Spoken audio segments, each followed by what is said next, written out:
Before we continue with the story of the man who became Atlanta's most dangerous secret, I need you to do something.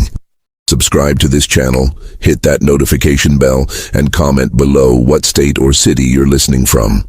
This story needs to be heard, and I want to know where truth seekers like you are watching from. Now, let's uncover what Atlanta tried to forget. There are secrets buried in southern soil that no historian dares to excavate. In the affluent neighborhoods of antebellum Atlanta, between Peachtree Street and the slave markets near Decatur, 17 plantation families collapsed within 8 months of 1850. Not from disease, not from financial ruin, not from war. They disintegrated from within, torn apart by jealousy, violence, and obsession, all centered around one man who should have been invisible. His name was listed in auction records as property number 447, described only as male, approximately 23 years, exceptionally comely, house-trained. What those records didn't mention was how his presence could transform rational men into fools and respectable women into criminals. City officials buried the reports. Churches refused to speak of it. Even newspapers that documented every scandal avoided printing his name. Subscribe to this channel, hit that notification bell, and comment below what state or city you're listening from. Atlanta in 1850 stood at a crossroads of the American South, a city growing rapidly from railroad money and cotton wealth. The Western and Atlantic Railroad had transformed a small settlement into a bustling commercial center where fortunes were made overnight and reputations could be lost just as quickly. The city's elite lived in grand homes along Whitehall Street and Marietta Road, their prosperity built on the labor of enslaved people who remained deliberately invisible in polite society. The spring of 1850 brought unusual humidity to the city. Magnolia trees bloomed early, their heavy perfume mixing with the smoke from the railroad yards and the ever-present smell of red clay dust. In the affluent district known as Quality Hill, where the most prominent families resided, there existed an unspoken competition among the wives and daughters. They competed in everything. The grandeur of their homes, the elegance of their gardens, the sophistication of their dinner parties, and most importantly, the refinement of their household staff. Among these families, the Hawthornes stood at the pinnacle of Atlanta society. Judge Nathaniel Hawthorne, a man of 52 with silver hair and an imposing presence, served on the Georgia Superior Court and owned 3 cotton plantations in the surrounding counties. His wife, Constance, had been raised in Charleston and never let anyone forget her aristocratic lineage. Their daughter, Margaret, 20 years old and considered the most eligible young woman in Atlanta, was engaged to Robert Cunningham, the son of a shipping magnate. It was Constance Hawthorne who made the purchase that would unravel everything. She attended the spring auction at the market near Decatur Street, accompanied by her personal maid, a transaction she normally delegated to her husband's overseer. But she'd heard rumors about a particular lot arriving from a failed estate in Savannah, and curiosity compelled her to see for herself. The auction house was crowded that morning, filled with plantation owners, speculators, and domestic buyers. The air inside was stifling, thick with body heat and the smell of fear. Constance positioned herself near the front, her fan moving constantly, her face a mask of aristocratic indifference. When property number 447 was brought to the platform, the room fell silent. Even the auctioneer, a gruff man named Horace Fletcher, who'd conducted hundreds of such sales, seemed momentarily at a loss for words. The young man who stood on the platform possessed features that seemed almost sculpted, with high cheekbones, full lips, and eyes of an unusual light brown that caught the morning light streaming through the high windows. His skin was the color of honey, suggesting mixed ancestry, and his bearing, despite the chains on his wrists, held an unconscious dignity that seemed wholly out of place.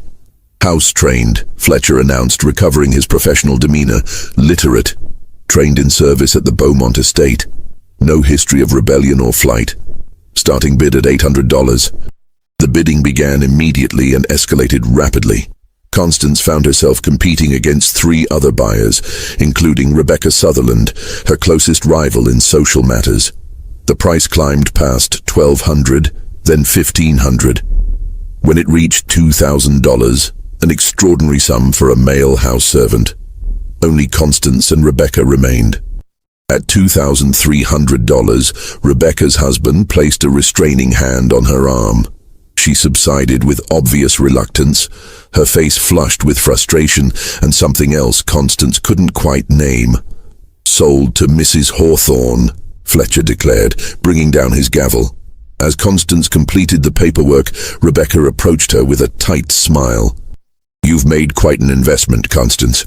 I do hope he proves worth the expense." "I'm certain he will," Constance replied, though she felt oddly unsettled by her own impulsiveness. She'd paid nearly twice what she'd intended, driven by something she couldn't quite articulate. The young man, she learned his name was listed as Gabriel in the estate records, was delivered to the Hawthorne residence that afternoon. Judge Hawthorne barely glanced at him, nodding his approval at his wife's choice before returning to his study. The household staff, however, reacted differently. Martha, the head cook who'd been with the Hawthornes for 20 years, took one look at Gabriel and crossed herself, a gesture from her Catholic childhood that she rarely displayed. "That one's trouble," she muttered to anyone who would listen. "Beautiful things always are." She was right, though not in any way she could have predicted.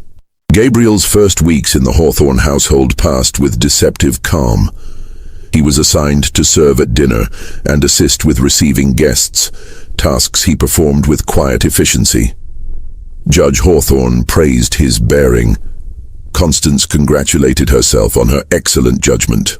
Margaret found excuses to request his presence more frequently than necessary. The first sign of trouble came in late May, when Rebecca Sutherland appeared at the Hawthorne residence unannounced, something she'd never done before. She claimed to need Constance's advice on planning a charity benefit, but her eyes kept drifting to Gabriel as he served tea in the parlor. "You must allow me to borrow him for my garden party next week," Rebecca said, her voice carrying an unusual intensity. "I simply must have the best presentation, and clearly, you've acquired the finest servant in Atlanta." Constance felt an immediate and irrational refusal rise in her throat.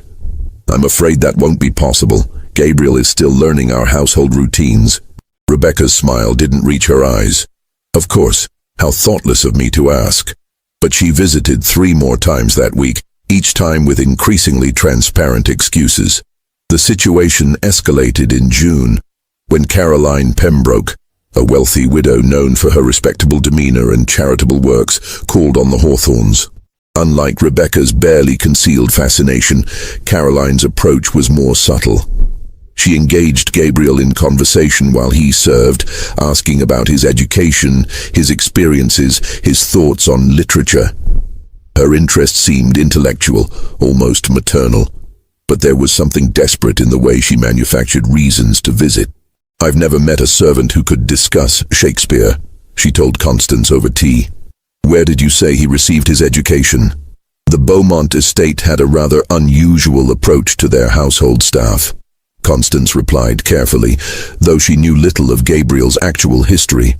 That night, Judge Hawthorne mentioned casually that Caroline Pembroke had approached him at the courthouse, offering to purchase Gabriel for $3,000, $500 more than Constance had paid.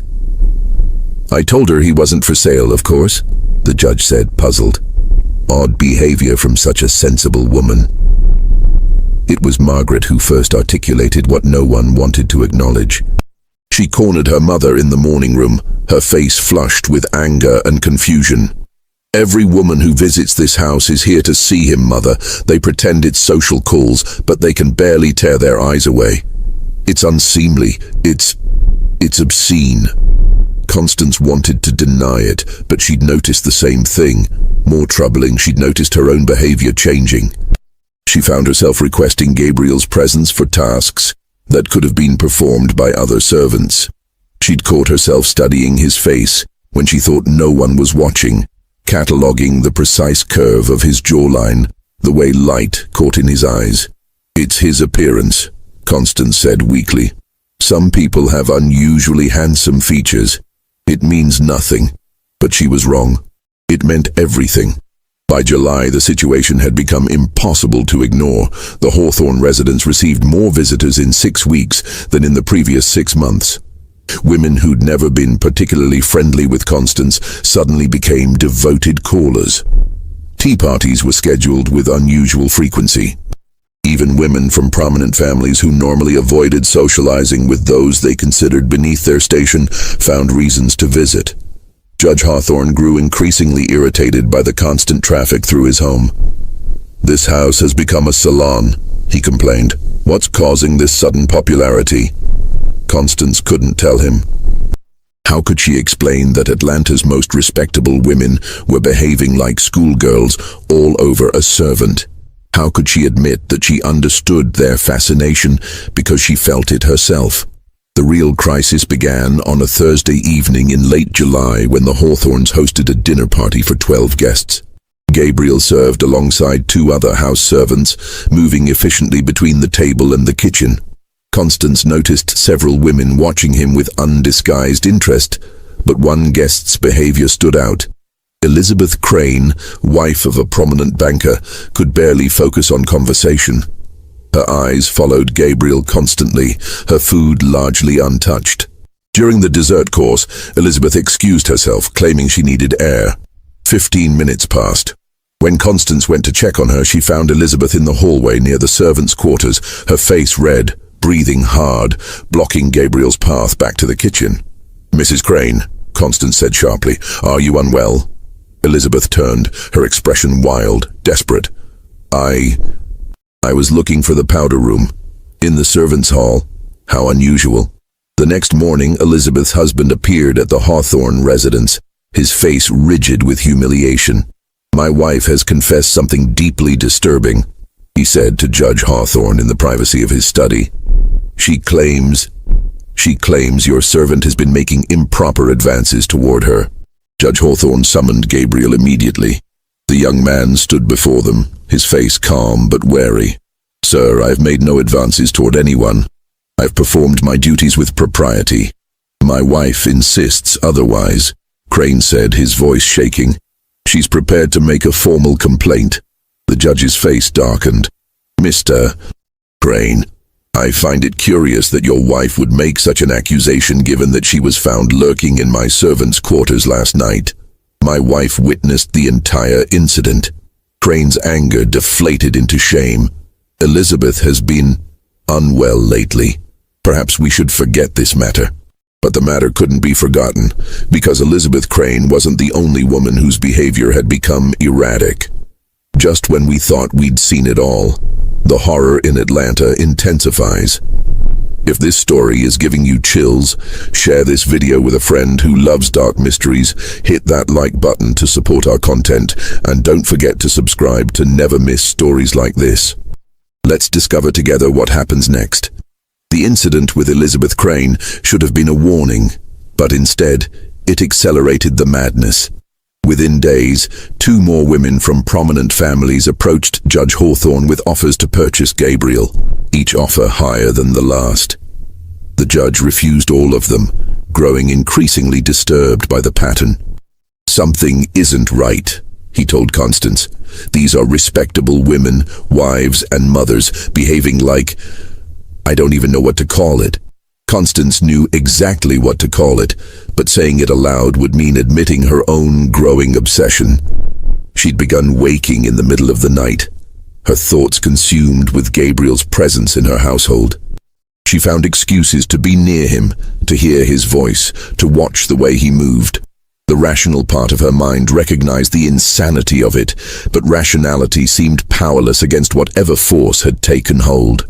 Martha, the cook, became increasingly vocal about her concerns. "That boy needs to go," she told Constance bluntly. "He's got some kind of hold on folks, and it ain't natural." "Don't be superstitious," Constance snapped, though she'd been thinking similar thoughts. "He's done nothing wrong."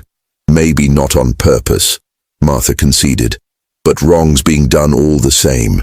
You've seen how Miss Margaret looks at him, how every woman who comes through that door can't keep her eyes off him. This house is headed for ruin, ma'am, and you know it." Margaret's engagement to Robert Cunningham collapsed in August. Robert came to the Hawthorne residence to find his fiancée sitting in the garden, ostensibly reading, but actually watching Gabriel as he trimmed the roses. The expression on her face, raw and desperate and entirely inappropriate, told Robert everything he needed to know. "I won't marry into a household that's become the subject of gossip," Robert said coldly. "Half of Atlanta is talking about your family's peculiar servant." Margaret didn't even fight for her engagement. She simply nodded, her eyes never leaving Gabriel's figure in the garden. Judge Hawthorne finally acknowledged the crisis. He called Constance and Margaret into his study, his face grave. "I'm going to sell him. Tomorrow. I'll take a loss on the price if necessary, but this situation has become intolerable." Constance felt something collapse inside her chest. "You can't. I can and I will. This household has become a circus. Our reputation is suffering. Margaret's engagement is broken. Women I've known for years are behaving like lunatics, all because of one servant. He's done nothing wrong." Constance heard herself saying, "He's been perfectly proper." "That's exactly the problem," the judge said quietly. "He does nothing, and yet everything falls apart around him." But selling Gabriel proved impossible, because by morning the situation had spiraled into violence. The first attack came just before dawn. Samuel Winters, a wealthy merchant whose wife had been among the Hawthorns' frequent recent visitors, forced his way into the servants' quarters with a loaded pistol. He was found by other servants, standing over Gabriel's bed, gun shaking in his hand, weeping. "She dreams about him." Winters sobbed as Judge Hawthorne and the city constable arrived. "Every night she says his name in her sleep.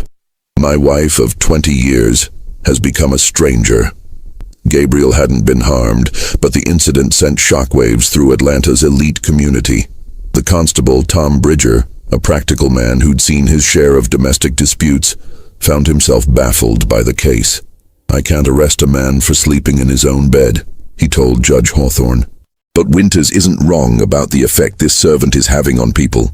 Bridger began investigating, interviewing servants from various households, trying to understand what he was dealing with. What he discovered made him deeply uncomfortable.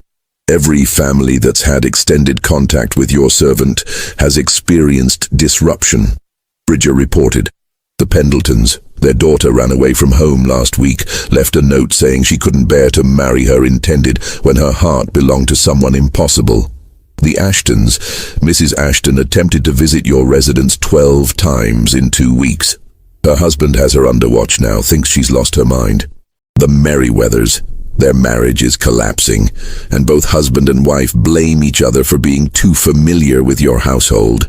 "This is insanity," Judge Hawthorne said. "One servant cannot destroy a dozen families." "And yet he has," Bridger replied. "Whether he intends to or not, whether he's done anything improper or not, the result is the same. People lose their reason around him." The judge made a decision. "I'll send him away, to my plantation in Clark County. He can work in the fields there, away from the city." But before arrangements could be made, the situation escalated beyond anyone's control. Rebecca Sutherland, who'd competed with Constance for Gabriel at the auction, broke into the Hawthorne residence on a Wednesday night in mid-August. She was discovered by Martha in the servants' quarters, holding a knife, standing over a sleeping Gabriel. "I was going to scar him," Rebecca said calmly when the constable arrived. "If I couldn't have him, and if no one else could bear to look away from him, then the solution seemed obvious. Make him ugly, make him normal." She was taken into custody, but her husband, prominent attorney James Sutherland, had her quietly committed to a private asylum in Milledgeville before the scandal could become public. The official story was that Rebecca had suffered a nervous breakdown from the summer heat. But the violence didn't stop. 3 nights later, someone set fire to the Hawthorne stables. The blaze was discovered early enough to save the horses, but the building was destroyed. No perpetrator was identified, though a note was found nearby. "Remove the curse from Atlanta." Judge Hawthorne hired additional security. Gabriel was confined to the house, no longer allowed to be seen by visitors. But confining him only made things worse because now the women who'd been obsessing over him had no outlet for their fixation. Their desperation intensified. Caroline Pembroke, the respectable widow who'd seemed so intellectual in her interest, appeared at the Hawthorne residence at midnight, pounding on the door, demanding to see Gabriel just once more. She was disheveled, her hair unpinned, her dress rumpled, looking nothing like the composed woman she'd been 2 months earlier. "Please," she begged Constance. "I know it's madness, I know it makes no sense, but I can't sleep, I can't eat, I can think of nothing else. Just let me see him for a moment, speak to him, and perhaps this fever will break." Constance recognized the symptoms because she was experiencing them herself. The rational part of her mind understood that her feelings were disproportionate, possibly even delusional. But rationality offered no defense against the compulsion that had taken root in her thoughts. "You need to go home, Caroline," Constance said, though what she wanted to do was confess that she understood completely. Caroline left, but she wasn't the last midnight visitor. Over the following week, 4 different women appeared at various hours, all with similar pleas, all exhibiting the same desperate fixation. Judge Hawthorne finally contacted Dr. Benjamin Hayes, a physician who specialized in disorders of the mind. Hayes listened to the judge's account with growing fascination and concern. "What you're describing sounds like a form of collective hysteria," he said. "I've read accounts of similar phenomena in Europe, entire communities becoming fixated on an individual or an object, but I've never encountered it myself." "Can you examine him?" the judge asked.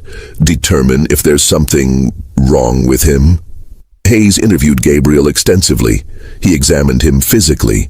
He tested his mental faculties, his emotional responses, his understanding of social situations. His conclusion was both reassuring and deeply troubling. "There's nothing wrong with him," Hayes reported. "He's intelligent, well-spoken, emotionally stable. He seems genuinely distressed by the situation but claims to have done nothing to provoke it. I believe him. Whatever is causing this mass reaction, it's not coming from him consciously." "Then what is causing it?" Judge Hawthorne demanded. Hayes hesitated, choosing his words carefully. "In my professional opinion, what we're witnessing is a convergence of factors. Societal repression, forbidden desires, the particular circumstances of Southern life, all focused on an individual who represents something unattainable. These women, and I suspect some men as well, though they're better at hiding it, are reacting to him as a symbol rather than as a person. A symbol of what? Of everything they cannot have, cannot acknowledge, cannot speak about in polite society. His existence challenges certain assumptions that your social structure depends upon. That he's both accessible, living in these houses, and simultaneously forbidden by law and custom creates an impossible tension. Add to that his unusual physical appearance, and you have a perfect storm of psychological disruption." The doctor's explanation made intellectual sense, but it offered no practical solution. Gabriel couldn't change his appearance. The social structures of the South weren't going to transform overnight, and the women of Atlanta couldn't simply will away their obsessions. "What do you recommend?" Judge Hawthorne asked. "Remove him from Atlanta," Hayes said bluntly. "Send him as far away as possible. It's the only way this will end without more violence." But before the judge could act on this advice, Margaret disappeared. Margaret vanished on a Thursday morning in late August. Her bed hadn't been slept in. Her clothes were gone. A note on her pillow read simply, "I've gone where I can breathe freely. Don't follow me." Constance found the note and immediately knew where her daughter had gone. She ran to the servants' quarters, her heart pounding, and discovered Gabriel was also missing. The implications were catastrophic. A white woman of good family, fleeing with an enslaved man. It was the South's greatest nightmare, the ultimate transgression. If discovered, it would mean death for Gabriel and social destruction for Margaret and the entire Hawthorne family. Judge Hawthorne organized a quiet search party, men he trusted to be discreet. Constable Bridger led the effort, following the limited clues available. Witnesses reported seeing a well-dressed young woman boarding a northbound train at the Marietta Depot the previous evening, accompanied by a man whose face was hidden by a hat and scarf. They're heading for Chattanooga, Bridger concluded. From there, probably trying to reach the Ohio River and cross into free territory. The hunt that followed consumed the next 3 days. Bridger and his men tracked the fugitives north through Georgia, following sightings and rumors. Meanwhile, in Atlanta, the Hawthornes struggled to maintain appearances, claiming Margaret was visiting relatives in Charleston. But secrets that explosive don't stay contained. Whispers began circulating through the city. The women who'd been obsessed with Gabriel now reacted with fury and betrayal, as if Margaret had stolen something that belonged to them. Anonymous notes began arriving at the Hawthorne residence, some threatening, others pleading for information about Gabriel's whereabouts. Judge Hawthorne aged a decade in 3 days. "If they catch them together," he told Constance, his voice hollow, "the law is clear. They'll hang him, possibly without trial, and Margaret, our daughter, will be ruined, possibly institutionalized. Every family we know will shun us." Constance felt as if she were drowning. Part of her wanted Margaret found and brought home safely, regardless of the scandal. But another part, the part that had been consuming her for months, felt a twisted admiration for her daughter's boldness in acting on feelings that Constance had only allowed herself to experience in secret. The search party finally caught up to Margaret and Gabriel in a small town outside Dalton, just 30 miles from the Tennessee border. But what they found wasn't what anyone expected. Margaret was alone in a boarding house room, feverish and delirious. Gabriel was nowhere to be found. "He left me," Margaret told her father when she regained enough coherence to speak. "The second night of our journey, he disappeared. I woke up and he was gone. He left money for my return and a note." "What did the note say?" Judge Hawthorne asked. Margaret's face crumpled. "That I deserved better than to throw my life away on an impossible dream. That he'd never asked for my devotion or anyone else's. That he was sorry for the pain his existence had caused. But he couldn't fix it by running away with me. He said I wasn't in love with him. I was in love with the idea of transgression, of rebellion, of choosing something forbidden. He saw right through me, Father. He understood my feelings better than I did." Constance felt something crack open inside her chest. Because Gabriel was right. She recognized the truth of his words in her own obsession. She hadn't been in love with Gabriel the person. She knew almost nothing about him as an individual. She'd been in love with what he represented. Youth, beauty, forbidden desire. A chance to feel something intense in a life that had become numbingly predictable. Margaret was brought home quietly. The official story was that she'd been visiting a sick friend and had fallen ill herself. Most of Atlanta's elite pretended to believe it, though the knowing looks and whispered conversations continued for weeks. But the question remained, where was Gabriel? Gabriel resurfaced in Atlanta 3 weeks later, but not in the way anyone anticipated. Constable Bridger received a message from the slave patrols in Clayton County. A young man matching Gabriel's description had turned himself in at a plantation there, requesting to be sold to the farthest location possible. "He wants to be sent west," Bridger told Judge Hawthorne. "To Texas or Arkansas, anywhere he can't cause more damage." The judge arranged to meet Gabriel one final time, in Bridger's office, away from the Hawthorne residence. Constance insisted on accompanying him, and he didn't have the energy to refuse her. Gabriel looked thinner, older somehow, though only a few weeks had passed. He stood before them with quiet dignity, his hands folded, his eyes steady. "Why did you come back?" Judge Hawthorne asked. "You could have kept running, reached free territory. Running doesn't solve anything," Gabriel replied. "The problem isn't where I am. It's what I represent to people. That doesn't change in Ohio or Canada. And leaving Atlanta in chaos, with families destroyed, women's reputations ruined, violence erupting, I couldn't live with that. You could have avoided all of this by simply being less," Constance struggled for words, "less noticeable." Gabriel's laugh was bitter. "You think I chose this? You think I wanted any of this attention? I tried to be invisible, Mrs. Hawthorne. I performed my duties quietly. I avoided unnecessary conversation. I made myself as unremarkable as possible. But it didn't matter because the attention was never really about me. It was about what people projected onto me. "What do you mean?" Judge Hawthorne asked. Gabriel chose his words carefully. "I learned to read at the Beaumont estate because Mrs. Beaumont believed education would make her household staff more efficient.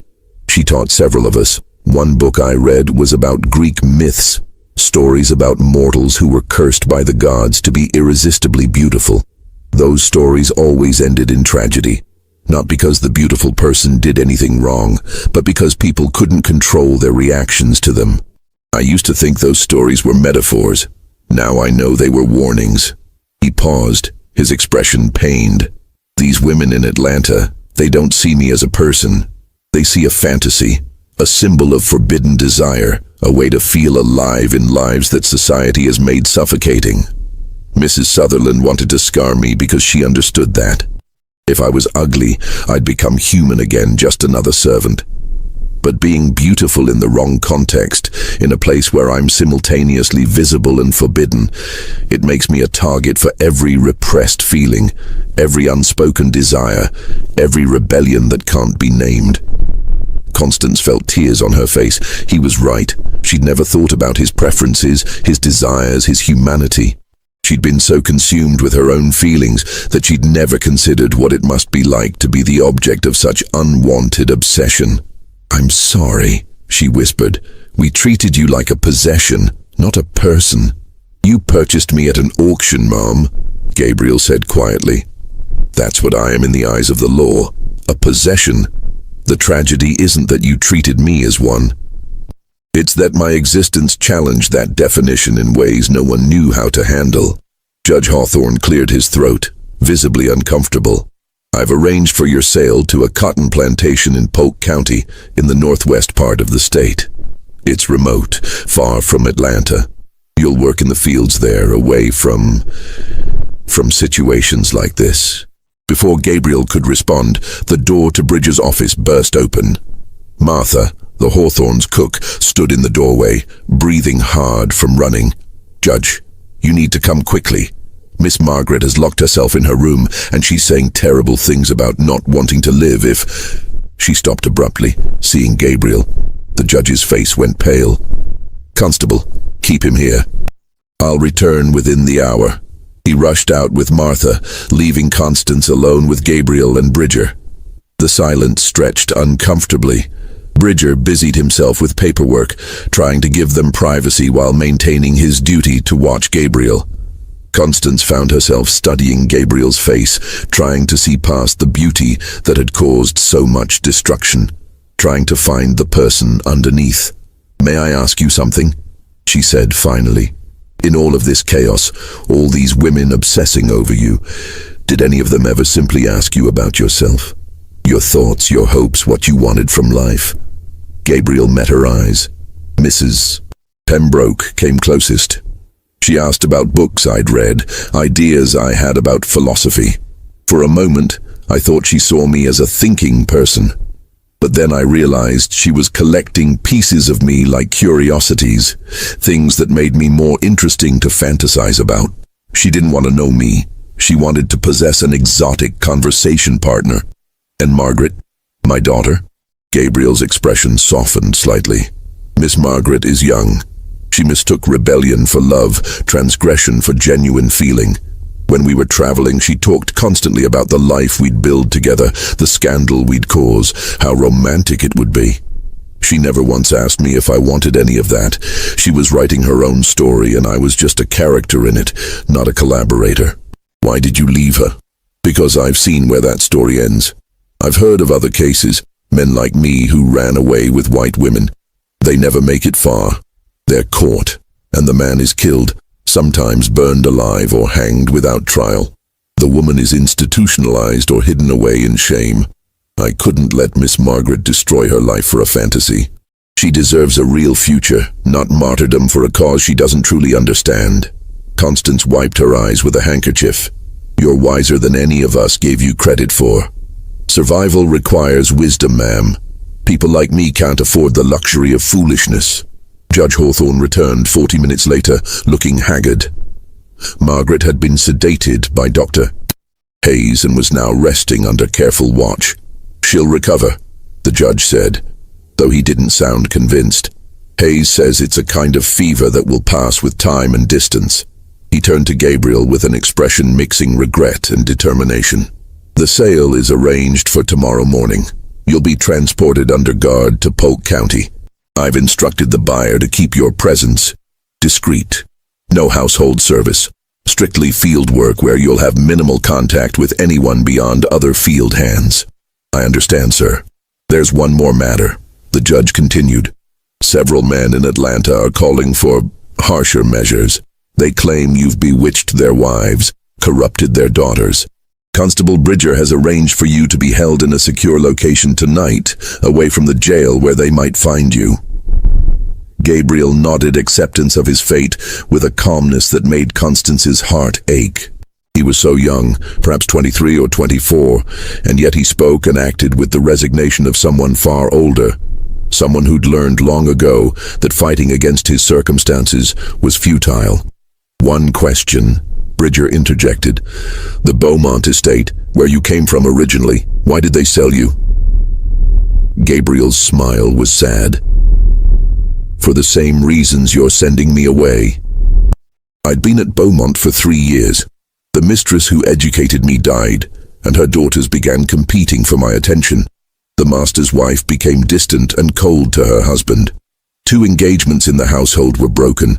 The master sold me to avoid the same chaos that happened here. And before Beaumont," Bridger pressed, "I was born on a plantation in South Carolina. Sold when I was 14 because the overseer's wife developed an attachment. Before that, my mother tried to hide me, keep me from being noticed. She told me once that being beautiful was a curse for people like us, that it brought nothing but pain. I didn't understand then. I understand now." The room fell silent. The full scope of the tragedy became clear. Gabriel had been displaced repeatedly throughout his life, punished for an accident of birth that he had no control over, blamed for reactions he didn't provoke. "What happened to your mother?" Constance asked softly. "She was sold when I was 11 to a different owner. I don't know where she is now." Gabriel's voice remained steady, but Constance saw the pain flash across his face. "She tried to prepare me for what my life would be like. She said I should make myself invisible, never speak unless spoken to, never look anyone in the eye. But some things can't be hidden, Mrs. Hawthorne. And the invisibility she taught me only seemed to make people more curious when they finally noticed me." Judge Hawthorne looked away, his face troubled. For perhaps the first time, he was confronting the human cost of the system he'd spent his career upholding. "I'll ensure the buyer in Polk County understands the situation. You'll be given work that keeps you isolated." "A different kind of prison," Gabriel said quietly, "but better than a noose." As Bridger prepared to move Gabriel to the secure location, Constance made an impulsive decision. "Wait, I want to give him something." She removed a small leather-bound book from her bag, a volume of Shakespeare's sonnets she'd been carrying. "You spoke of reading at the Beaumont estate. Perhaps this will provide some comfort in Polk County." Gabriel accepted the book with genuine surprise. "Thank you, ma'am. That's very kind." "It's inadequate," Constance said, "but it's something." The transfer was arranged for the following morning.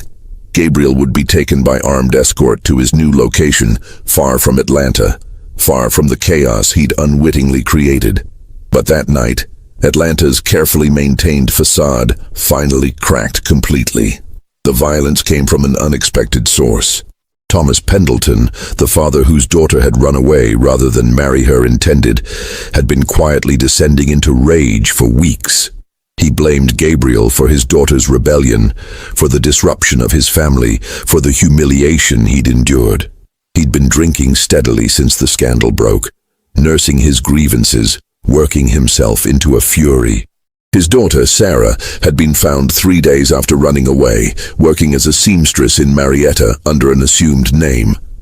She'd refused to return home, refused to explain her actions beyond saying she couldn't marry a man she didn't love when she knew what real feeling looked like. The shame of having his daughter living independently, working for wages like a common laborer, had broken something in Pendleton. He arrived at the jail where Gabriel was supposedly being held overnight, carrying a shotgun, demanding that Constable Bridger turn over the creature who destroyed my family. Bridger informed him that Gabriel wasn't there, which only inflamed Pendleton's anger. "Where is he then?" Pendleton shouted, his words slurred. "Hiding like the coward he is?" "He's in protective custody," Bridger said calmly, "and I suggest you go home and sleep off whatever you've been drinking." But Pendleton had already spread the word. By midnight, a group of angry men had gathered outside the jail, demanding justice for what they called the corruption of Atlanta's virtue. They carried torches and weapons, their faces twisted with righteous fury. Judge Hawthorne was summoned from his home. He arrived to find nearly 30 men blocking the street, with more arriving as word spread through the city's taverns and boarding houses. He recognized several faces, respected merchants, clerks, a Presbyterian minister, men who should have known better than to join a mob. "This is not justice," the judge told the crowd, his voice carrying the authority of decades on the bench. "This is a mob acting on emotion rather than law." "The law protects property, not people," someone shouted back. "That creature is property that's caused damage. We have a right to compensation." "He's done nothing illegal," the judge countered. "No impropriety has been proven. No law has been broken. If you take action against him, you're the ones committing crimes." "What about our families?" Pendleton stepped forward, swaying slightly. "My daughter has ruined her reputation because of him. Elizabeth Crane nearly destroyed her marriage. Rebecca Sutherland is in an asylum. How many more families need to suffer before someone does something?" A murmur of agreement rippled through the crowd. Judge Hawthorne could see the situation spiraling beyond his control. These weren't hardened criminals or violent men by nature. They were ordinary citizens driven to extremity by circumstances they didn't understand, looking for someone to blame for the chaos that had invaded their carefully ordered lives. "Your families suffered because of their own choices," the judge said, though he knew this argument would fall on deaf ears. "Gabriel committed no crime. He made no advances. He violated no trust. The problem isn't him, it's us, and the system we've created that makes his mere existence into a crisis." "Fancy words from a man whose own daughter ran away with him," someone yelled. "How much did he pay you to protect him?" The accusation was absurd, but it found purchase in the crowd's inflamed mood. Judge Hawthorne felt his authority slipping away, replaced by the primitive dynamics of mob justice. Dr. Hayes arrived, having been alerted to the gathering by one of his patients. He pushed his way to the front of the crowd, his medical bag in hand. "Gentlemen, please listen to reason. I've examined the young man in question. There's nothing supernatural about him, nothing evil. What happened this summer was a form of collective hysteria, a psychological phenomenon I've read about in medical journals. Killing him won't undo the damage. It will only add murder to the list of transgressions Atlanta must answer for." "Hysteria." Pendleton laughed bitterly. "My daughter abandoned her future for hysteria.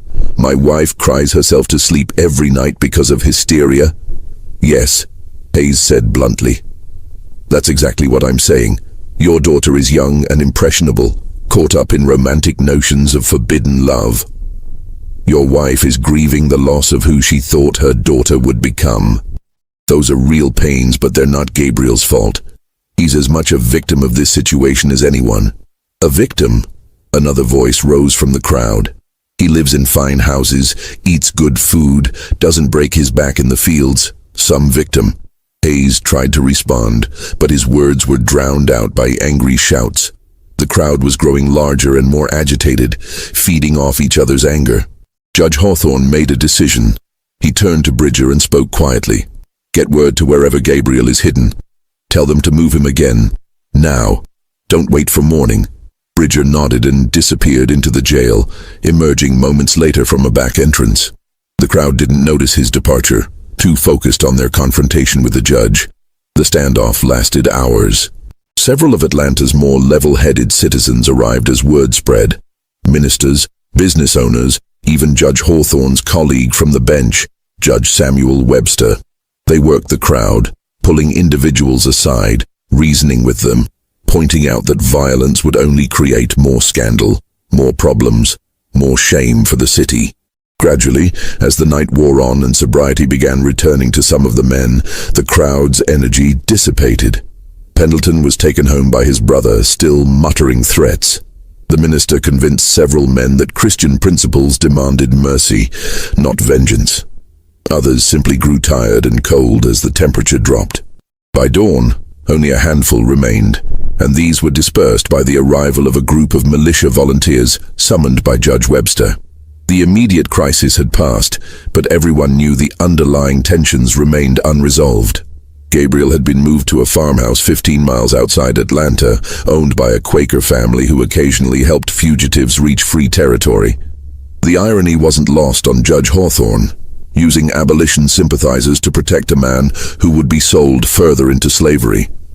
But desperate circumstances required unlikely alliances. The judge visited Gabriel there the next day, accompanied only by Constance. They found him sitting on the porch, the book of sonnets Constance had given him open in his lap. He looked up as they approached, and Constance was struck by how peaceful he seemed, despite everything. "The sale has been complicated," Judge Hawthorne said without preamble. "The buyer in Polk County has withdrawn his offer, concerned about the attention Gabriel might attract even in a remote location. I'm arranging transport to a plantation in Mississippi instead, near Vicksburg. The owner there has experience with unusual situations." "What kind of experience?" Gabriel asked. The judge hesitated.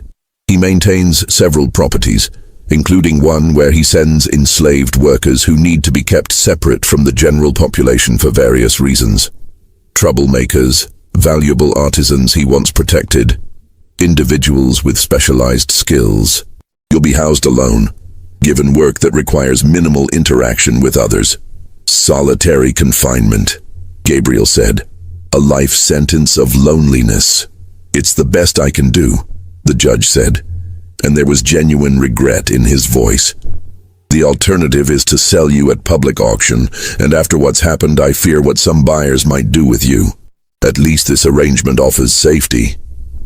Gabriel closed the book carefully, running his fingers over the leather cover.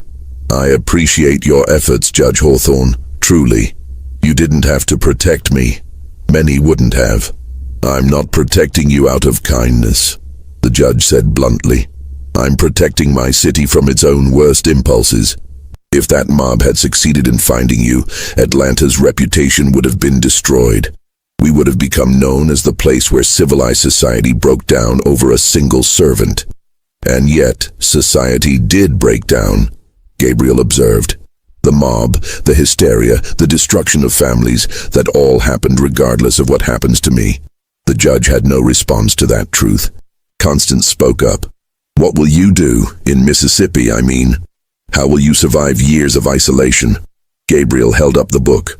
"I'll read. I'll think. I'll try to find some meaning in all of this." He paused. "And I'll hope that someday, somehow, this country finds a way to see people like me as human beings rather than property or symbols or walking catastrophes. That may take longer than either of us will live to see," the judge said quietly. "Perhaps, but hope costs nothing, and I have little else to sustain me." The transport to Mississippi was arranged through a series of private conveyances, avoiding public roads and towns where Gabriel might be recognized. Judge Hawthorne spared no expense, hiring armed guards and paying for discreet passage. It was the least he could do, and yet it felt profoundly inadequate. Before Gabriel departed, Constance asked for a private moment with him. The judge granted it reluctantly, standing watch at a distance. "I need to tell you something," Constance said, her voice low and urgent. "About my daughter, about all of us who became fixated on you. I've spent weeks trying to understand what happened to me, why I behaved so irrationally. Dr. Hayes called it hysteria, and perhaps he's right. But I think it was also something else." "What?" Gabriel asked gently. "Grief," Constance said. "Grief for the life I thought I wanted but never had. Grief for choices I made decades ago that I can't unmake. grief for the person I might have been if society hadn't demanded I fit into such a narrow role. You represented possibility, Gabriel, not because of who you actually are, but because you existed outside the rules that constrain the rest of us. We projected our griefs, our longings, our frustrations onto you because you were there, and you were beautiful, and you were forbidden. It was never really about you at all. Gabriel nodded slowly. That's the most honest thing anyone has said to me through all of this. Thank you, Mrs. Hawthorne. I'm sorry, Constance said, tears streaming down her face now. For my selfishness, for my blindness, for being part of the system that's destroying your life.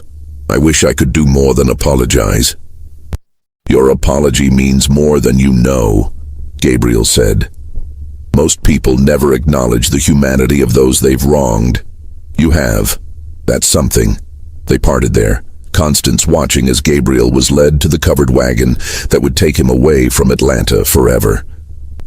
She stood beside her husband, both of them silent witnesses to the departure of the young man who had inadvertently exposed all their society's contradictions.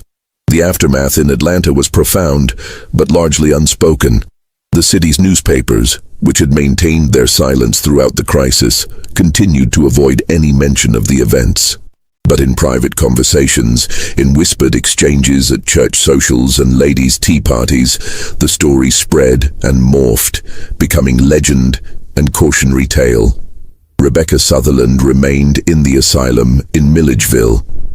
Her husband visited monthly, hoping for improvement that never came. She spent her days painting portraits from memory, all of them variations of the same face, the same light brown eyes, the same expression of quiet dignity. The asylum doctors noted that she seemed content in her obsession, and perhaps that was the kindest outcome available to her. Elizabeth Crane's marriage survived, but was forever altered. Her husband never spoke of the incident directly, but the trust between them had been broken beyond repair.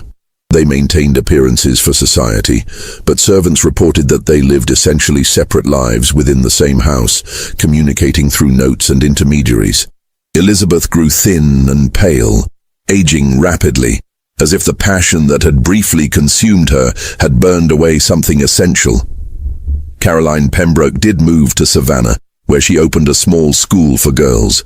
She never married, never spoke of Atlanta, and devoted herself entirely to education. Some said she was running from shame. Others thought she'd found a kind of redemption in teaching young women to think critically, to question the roles society prescribed for them. The truth probably lay somewhere in between. Margaret Hawthorne's recovery took months. Dr. Hayes prescribed rest, routine, and absolutely no discussion of the summer's events. She was kept home, kept busy with domestic tasks, kept under careful watch. When she finally emerged from her seclusion, she seemed subdued, older, her youthful romanticism replaced by a harder, more pragmatic outlook. She did eventually marry, as Constance had told Gabriel. The man was Jonathan Price, a clerk in her father's law office, steady and unremarkable and utterly devoted to her. It wasn't the grand match her parents had once envisioned, but it proved surprisingly solid. Margaret had learned that extraordinary passion leads to extraordinary destruction, and she chose safety instead. She bore 3 children and lived a quiet, respectable life. Only occasionally, late at night, did she allow herself to remember the summer when she'd felt truly alive, even if that feeling had been built on illusion. Judge Hawthorne's transformation was perhaps the most profound. He continued his work on the bench, but colleagues noticed a change in his rulings. He became more lenient in cases involving enslaved people, more willing to question the absolute property rights of owners, more troubled by the contradictions inherent in a system that treated human beings as chattel. He never spoke openly against slavery. That would have been social and professional suicide. But his private doubts grew deeper with each passing year.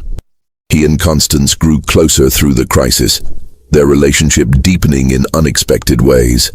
They'd been partners for decades, but the events of 1850 forced them to truly see each other, to acknowledge their own capacity for irrationality and obsession. They became more honest with each other, more willing to discuss difficult truths, more aware of their own failings. Constance continued her quiet philanthropy, focusing particularly on education. She donated books to enslaved people who could read, supported ministers who taught literacy in secret, and used her social position to advocate for small improvements in the treatment of household staff. It wasn't enough. She knew it would never be enough to atone for her complicity in the system, but it was something. The families that had been disrupted that summer recovered in various ways. Some marriages ended quietly, with wives sent away to live with relatives or husbands seeking solace in business ventures that kept them traveling. Some survived through willful forgetting, all parties agreeing never to speak of what had happened. A few even grew stronger, the crisis forcing couples to confront issues they'd been avoiding for years. Thomas Pendleton never fully recovered from his daughter's rebellion.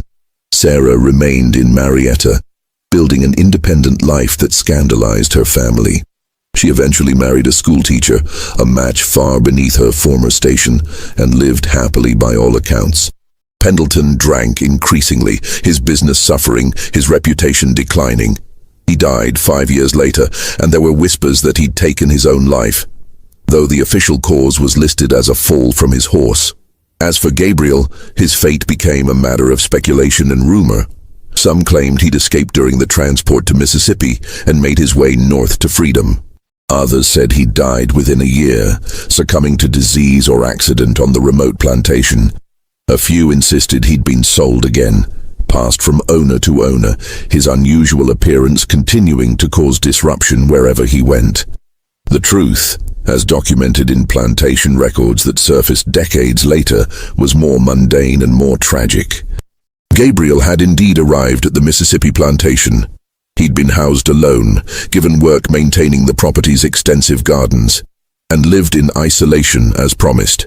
He survived there for 11 years, aging into his mid-30s, before dying of a fever during an epidemic that swept through the region in 1861, just as the Civil War began.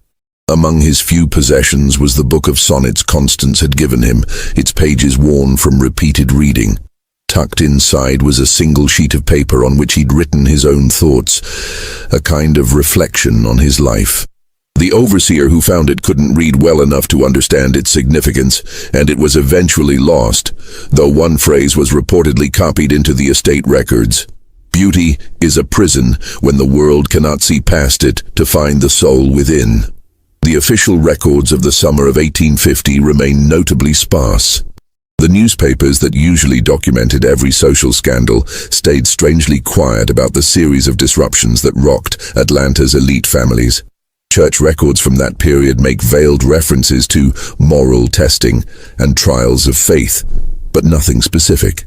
It's as if the entire city conspired to forget what had happened, to bury the truth under layers of silence and misdirection. But the legacy of those 8 months lingered in Atlanta long after Gabriel's departure. Families that had been disrupted never fully recovered their former closeness. Marriages that had survived showed permanent cracks. Women who'd been caught up in the collective obsession carried shame and confusion for years, unable to fully understand or explain their own behavior to themselves, let alone to others. Perhaps most significantly, the incident exposed uncomfortable truths about the structure of Southern society. The tensions between stated values and actual desires, the violence inherent in treating human beings as property, the psychological costs of maintaining social hierarchies built on repression and denial. For a brief moment, the mask had slipped, and everyone had glimpsed the chaos and contradiction underneath. In the end, Gabriel's crime was existing in the wrong body, in the wrong place at the wrong time.